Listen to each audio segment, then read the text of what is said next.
Hi, welcome you all. ඔන්න අද අපි පොඩි වෙනස් දෙයක් කරන්න තමයි යන්නේ. අපේ චූටි පැටවුන්ට අපි අද හිතුවා colors. එහෙම නැත්නම් පාට වලට ඉංග්‍රීසියෙන් කියන නම් මොනවද කියලා දෙන්න. ඒකට අද මට උදව් වෙනවා මගේ චූටි පැටියා. එහෙනම් අපි පටන් ගමුද? පුතු, shall we count down? Yes. 3, 2, 1, start! What color is this? green.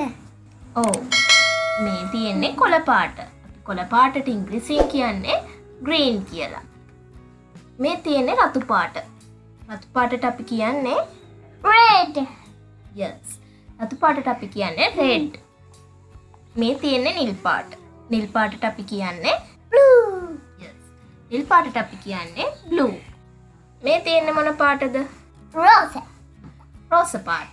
රෝස පාටට අපි කියනවා Pink. pink. හරි. මට කියන්න කළු පාටට මොකක්ද කියන්නේ අපි ඉංග්‍රීසියෙන්? Black. black.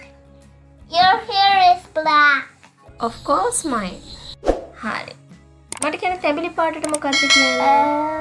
Orange. tell it slowly. I mean orange. okay, next one. සුදු පාට. White. white. white කියන්නේ සුදු පාටට. next one. දම් පාට. Purple. purple. your favorite color, no? Yes, I love purple. what is this color? Brown. yeah, nicely පුතා. Brown. yes, brown. brown කියන්නේ දුඹුරු පාටට. okay, next color. කහ පාට. Yellow. last one. අලු පාට. Gray. gray. okay, thank you. go and play. Welcome. හොඳයි. අපි අද කතා කරේ චූටි පුතාලගේ පාට පෙට්ටියක තියෙන ප්‍රධානතම පාට වර්ග ටික ගැන. මෙතනදි කියන්න ඕන මේ හැම පාටකටම තද පාටක්, ලා පාටක් තියෙනවනේ. උදාහරණයක් විදිහට තද නිල් පාට, ලා නිල් පාට. එහෙම තියෙනවනේ. එතකොට අපි තද පාට වලට කියනවා dark colors කියලා. ලා පාටවල වලට කියනවා light colors කියලා. ඒ කියන්නේ light blue නම් ලා නිල්, dark blue නම් තද නිල්. මේ විදිහට. හරි. මම රෙකෝඩ් කරනවා අහන් ඉඳලා මගේ දරුවා මංගාවට ඇවිල්ලා යාටත් ආසයි කියලා කියපු නිසා මම අද යාවත් සම්බන්ධ කරගත්ත මේ රෙකෝඩින් එකට. ඉතින් මං හිතනවා මං හැමදාම කියන දේ එකෙන් තව පාරක් ඔප්පු වෙනවා. අපි දෙයක් කරනවා නම් අපි දිහා බලාගෙන තමයි පොඩි අය හුරු වෙන්නේ දෙයක් කරන්න. ඔයාලා පුංචි දේවල් වලට දරුවව අඬ ගහ ගන්න. එතකොට එයාලගේ පර්සනැලිටි එක ඉබේම හැදෙනවා. දරුවෝ කියන්නේ මැටි ගුලියක් වගේ. ඒ මැටි ගුලියෙන් හදන්නේ මොකක්ද කියන එක තීරණය කරන්න ඕන දෙමව්පියෝ වෙච්ච අපි. ගඩොල් හදන්නත් පුළුවන් මැටි වලින්, ඒ වගේම ලස්සන විසිතුරු භාණ්ඩ හදන්නත් පුළුවන්. එහෙමත් නැත්නම් කලයක් හට්ටියක් වගේ ප්‍රයෝජනවත් දෙයක් හදන්නත් පුළුවන්. මේ හැමදේම තීරණය කරන්න ඕන වැඩිහිටියෝ. ඉතින් මම යෝජනා කරන ඔයාලට පුළුවන් තරම් දරුවන්ට යන්න පුළුවන් පාරවල් පෙන්නලා දෙන එක, පොඩි කාලෙම පාරවල් විවෘත කරලා දෙන එක අපේ යුතුයකම. ඒ වගේම වගකීම විශේෂයෙන්ම.